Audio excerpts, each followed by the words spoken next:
bagaimana membangun lembaga yang betul-betul bermarwah. Itulah menjadi catatan yang memang saya pikir menjadi penting. Sudah bergabung juga Kang Ferry Kurnia Rizkiansah. Silakan Kang Ferry menambahkan apa yang disampaikan Bang Haidar tadi. Baik, terima kasih. Bismillahirrahmanirrahim. Assalamualaikum warahmatullahi wabarakatuh. Alhamdulillah waskurillah, pada kesempatan yang berbahagia ini kita bisa bersilaturahmi. Yang saya hormati Ibunda almarhum yang hadir dalam kesempatan yang berbahagia ini. Yang saya hormati Mbak Endang, Uni Endang, beserta keluarga. Yang saya hormati Bang Hamdan. Apa kabar Bang? Udah lama kita nggak ketemu. Yang saya hormati Pak NHS, dan yang saya hormati Prof. Muhammad, dan juga seluruhnya yang tidak bisa saya sebutkan satu persatu tanpa mengurangi rasa hormat dan cinta saya. Khususnya juga di sini hadir, saya melanjutkan apa yang disampaikan oleh Bang Hadar, Mas Hadar yang tadi sudah memberikan testimoni. Sebenarnya saya juga di sini ingin tidak banyak yang ingin saya sampaikan karena semuanya sudah terangkum dari mulai Pak NHS, Prof. Muhammad, dan kalau kita baca di bukunya yang diinisiasi oleh Pak NHS ini luar biasa. Jadi semuanya itu terangkum bagaimana haru biru yang memang ada di almarhum.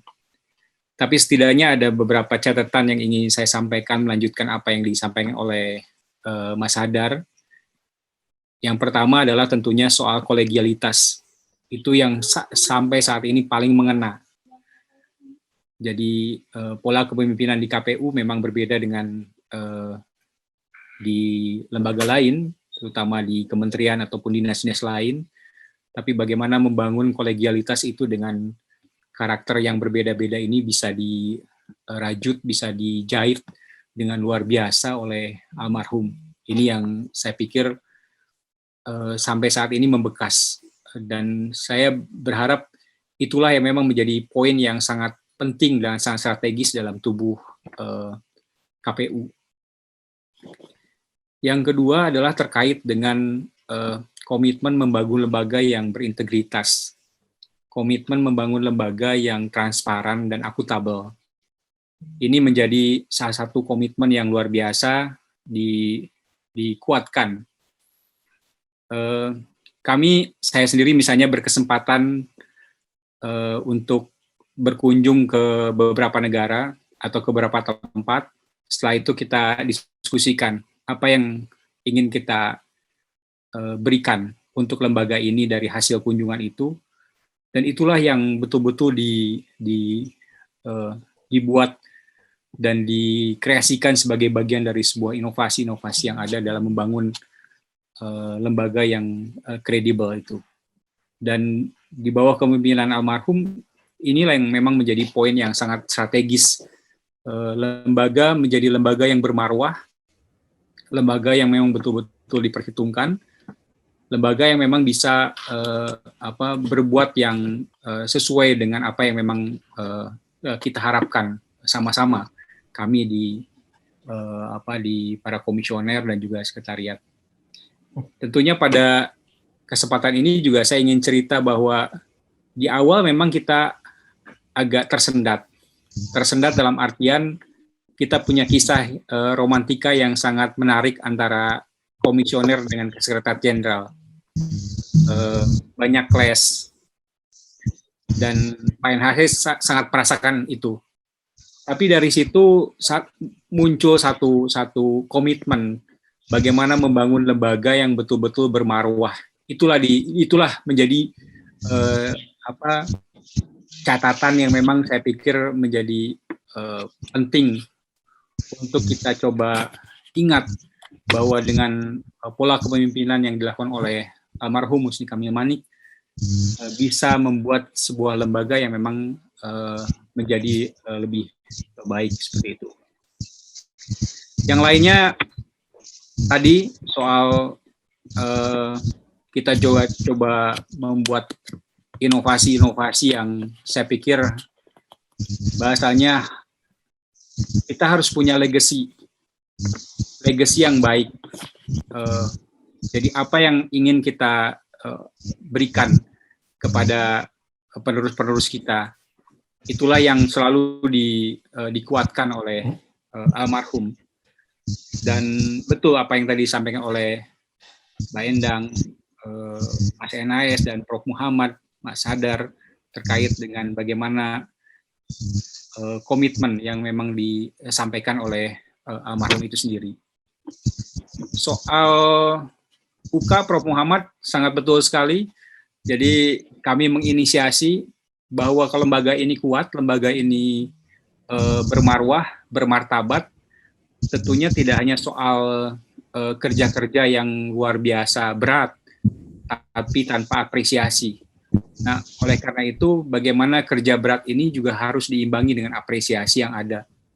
Nah, itulah komitmen yang juga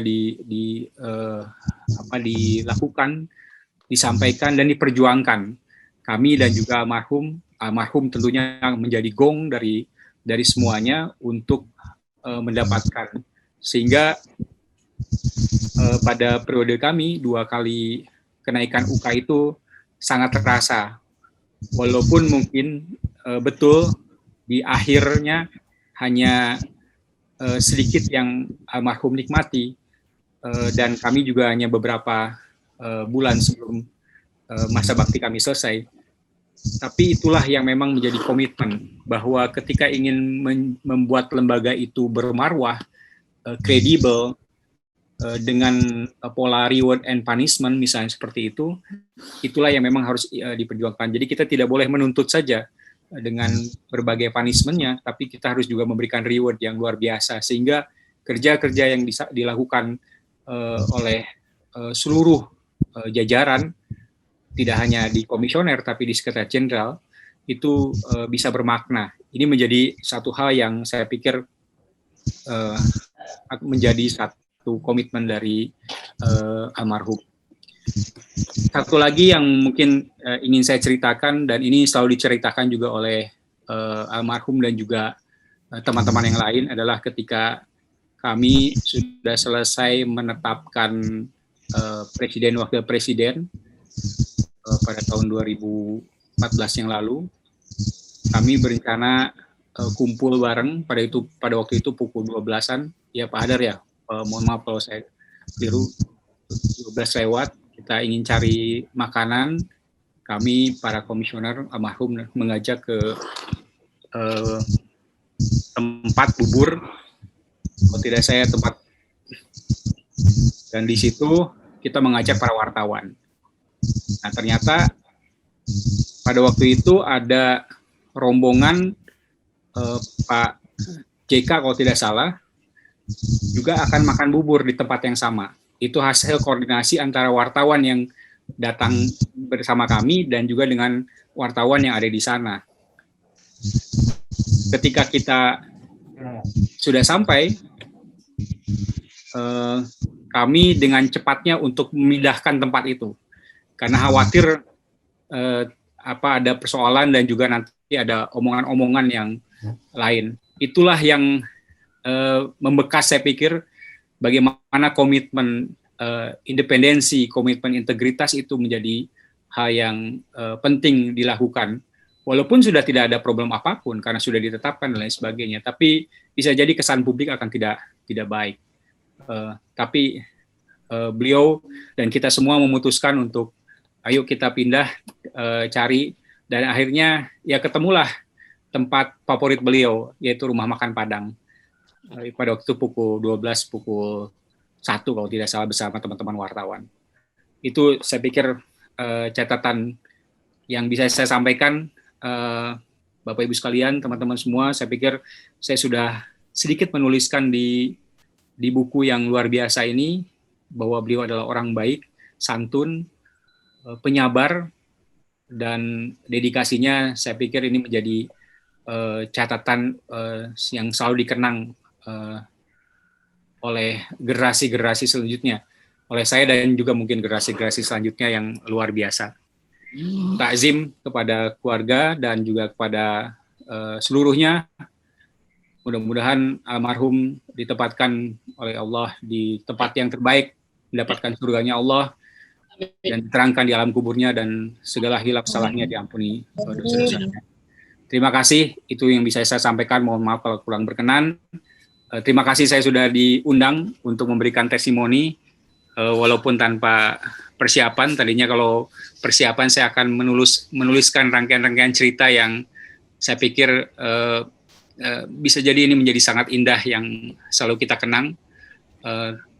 Tapi luar biasa apresiasi terhadap acara ini yang terus mengenang almarhum, dan ini juga kami diingatkan untuk selalu kita mengenang jasa-jasa beliau yang luar biasa.